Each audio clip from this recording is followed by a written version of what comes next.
warahmatullahi wabarakatuh. Hari ini kita akan belajar tentang penyesuaian diri makhluk hidup terhadap lingkungan. Anak-anak, makhluk hidup di sini ada manusia, hewan, dan tumbuhan. Kita akan membahas lebih lanjut tentang penyesuaian hewan dengan lingkungan. Penyesuaian diri hewan dengan lingkungan, diantaranya yang akan kita bahas yaitu penyesuaian hewan memperoleh makanan, penyesuaian hewan untuk mempertahankan diri, penyesuaian hewan terhadap kondisi ekstrim. Tahukah kalian apa yang dimaksud dengan penyesuaian diri? Penyesuaian diri, kemampuan makhluk hidup untuk menyesuaikan diri terhadap lingkungan disebut juga dengan adaptasi. Jadi bagaimana cara mereka beradaptasi, bagaimana cara mereka bertahan untuk hidupnya. Nah, yang pertama akan kita bahas, kalian bisa lihat pada gambar ini. Ini adalah tipe mulut insekta, golongan hewan insekta untuk mendapatkan makanan. Ya, yang pertama yaitu tipe mulut menghisap. Contoh pada hewan kupu-kupu dan ngengat, mulut penghisap diluruskan dan dipanjangkan untuk menghisap cairan ke dalam mulut. Yang gambar kedua yaitu mulut lalat buah dan lalat rumah. Dia berfungsi untuk menjilat. Ujung daging dari bagian mulut berfungsi sebagai spons untuk menyerap makanan. Jadi ujungnya seperti spons. Ketika dia makan atau menjilat benda-benda, dia akan meninggalkan bekas hitam pada benda-benda itu atau makanan yang dia tempeli. Kemudian yang ketiga yaitu bentuk mulutnya nyamuk dan kutu. Seperti itu. Mulut tipis seperti jarum menembus kulit atau dinding tanaman untuk menghisap cairan ke dalam mulut. Dia tipis tetapi tajam seperti jarum, ya. Nah, yang keempat yaitu tipe mulut penggigit yang terdapat pada hewan belalang, lebah, semut, dan kumbang. Rahang belakang menembus atau memotong bagian hewan atau tanaman dan bagian mulut lain memasukkan makanan. Kayak itu, ya. Selanjutnya, ini adalah bentuk-bentuk paruh yang terdapat pada burung, bangsa burung, ya. Yang pertama, ini adalah jenis paruh pemakan ikan. Contohnya pada burung pelikan dan bangau, dia mempunyai ciri-ciri paruh panjang dan berkantong besar pada bagian bawahnya yang berfungsi untuk menyimpan ikan hasil tangkapannya. Yang kedua, ini adalah burung pemakan daging. Contohnya burung elang dan burung hantu. Dia mempunyai paruh tajam, kuat, runcing, dan agak membengkok untuk mengoyak daging. Kalian perhatikan paruhnya. Nah, selanjutnya ini adalah paruh untuk burung pemakan biji-bijian, contohnya burung pipit. Ciri-cirinya dia berparuh pendek, tebal, dan runcing untuk memecah biji-bijian. Yang selanjutnya yaitu bentuk paruh penghisap madu, contohnya burung kolibri. Paruhnya kecil, runcing, dan panjang untuk memudahkan burung menghisap madu yang ada di dasar bunga. Selanjutnya, ini terdapat pada burung pelatuk. Dia berfungsi untuk mematuk kayu. Jenis paruhnya runcing dan panjang untuk mematuk kayu pohon dan menangkap serangga di dalamnya. Selanjutnya ini adalah gambar jenis kaki burung ya. Yang pertama adalah kaki burung rajawali. Dia jenis kaki pencengkeram. Ciri dan fungsinya: jari kaki pendek, kuku melengkung tajam, dan cakar kuat untuk mencengkeram mangsanya.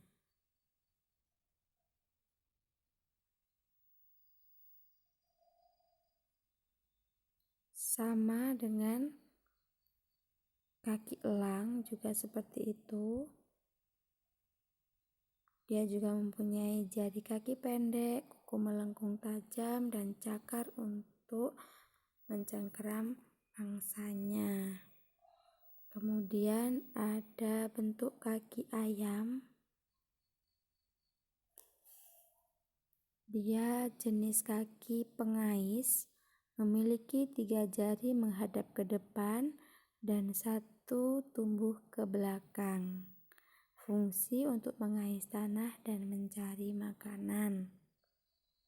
Kemudian ada jenis kaki perenang, yaitu kaki bebek dan angsa.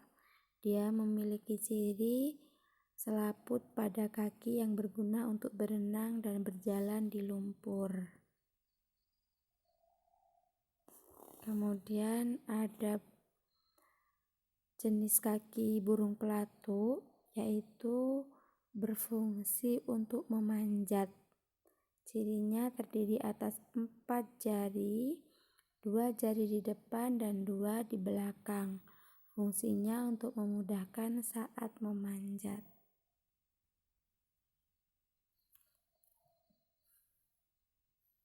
Ada satu lagi jenis kaki petengger. Biasanya pada kaki burung kakak tua dan burung nuri. Dia mempunyai jari kaki yang panjang dan datar yang membantu burung untuk bertengger pada ranting-ranting pohon. Kemudian kalau melihat sesuai dengan bentuk giginya, kita kembali pada cara hewan memakan makanan. Itu ada hewan karnivora, herbivora, dan omnivora. Hewan karnivora dia memiliki gigi seri, gigi taring, geraham depan, dan geraham belakang. Karnivora adalah hewan pemakan daging ya, sehingga dia mempunyai gigi taring untuk mencabik-cabik mangsanya. Sedangkan hewan herbivora dia pemakan tumbuhan. Giginya berfungsi untuk mengunyah, untuk memotong dan mencabut daun, sehingga gigi yang terdapat pada hewan-hewan herbivora yaitu kebanyakan gigi geraham. Dan gigi omnivora, hewan pemakan segala, dia mempunyai gigi seri, taring, geraham depan, dan geraham belakang, sama dengan hewan karnivora. Hanya saja pada hewan karnivora lebih banyak gigi taringnya karena berfungsi untuk mengoyak-ngoyak daging. Kemudian ini adalah penyesuaian hewan untuk mempertahankan diri.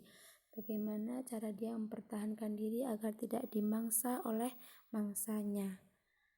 Kalian lihat ini adalah kamuflase, di mana kamuflase merupakan kemampuan hewan untuk menyamarkan diri dari pemangsa Penyamaran yang dilakukan yaitu dengan menyesuaikan warna atau bentuk tubuhnya menyerupai lingkungan.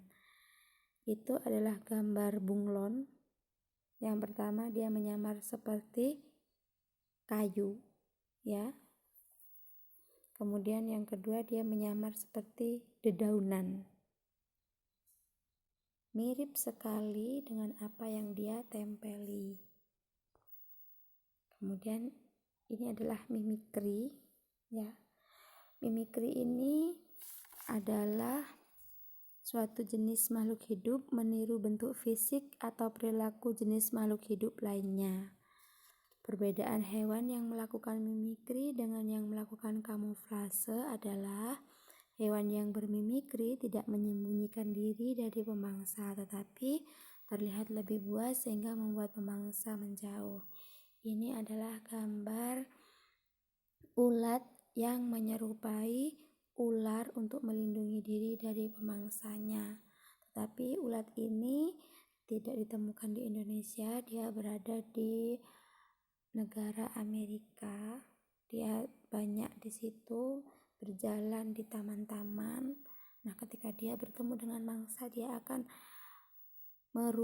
seperti merubah wujudnya menjadi ular untuk menakuti mangsanya, untuk menakuti musuhnya.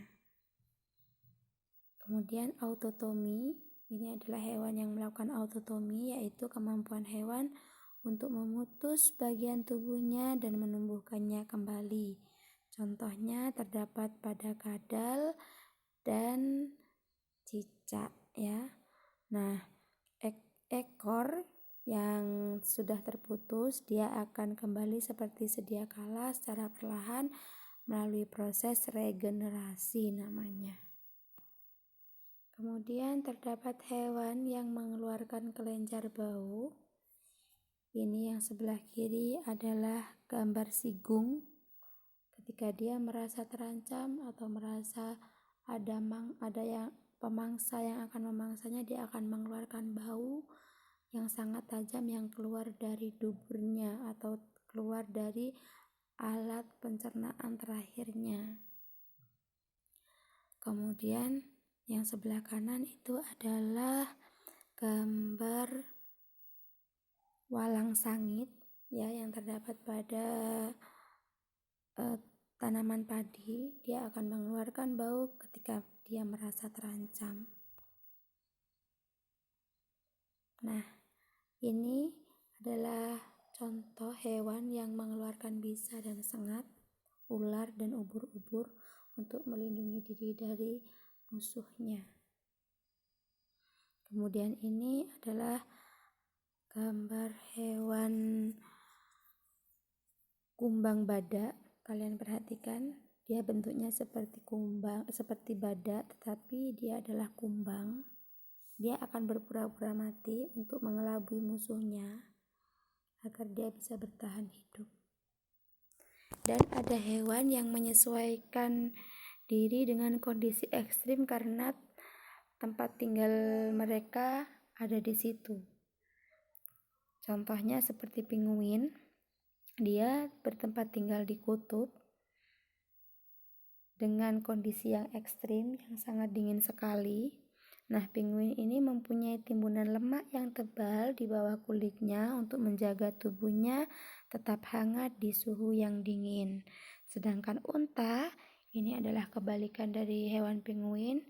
Dia hidup di gurun pasir yang sangat panas. Unta memiliki punuk yang berisi cadangan lemak. Lemak tersebut akan dipecah menjadi energi ketika unta tidak menemukan makanan. Nah, yang terakhir, anak-anak silahkan perhatikan gambar ini. Ada 7 gambar bagaimana cara mereka melindungi diri atau menyesuaikan diri dengan lingkungannya. Silahkan tulis jawaban kalian pada link yang sudah tersedia. Contohnya pada link nanti kalian tuliskan bunglon menyesuaikan diri dengan titik-titik, cecak menyesuaikan diri dengan titik-titik, cumi dan seterusnya sampai unta. Oke, terima kasih. Sekian dari Bunda. Bunda akhiri, semoga bermanfaat. Wassalamualaikum warahmatullahi wabarakatuh.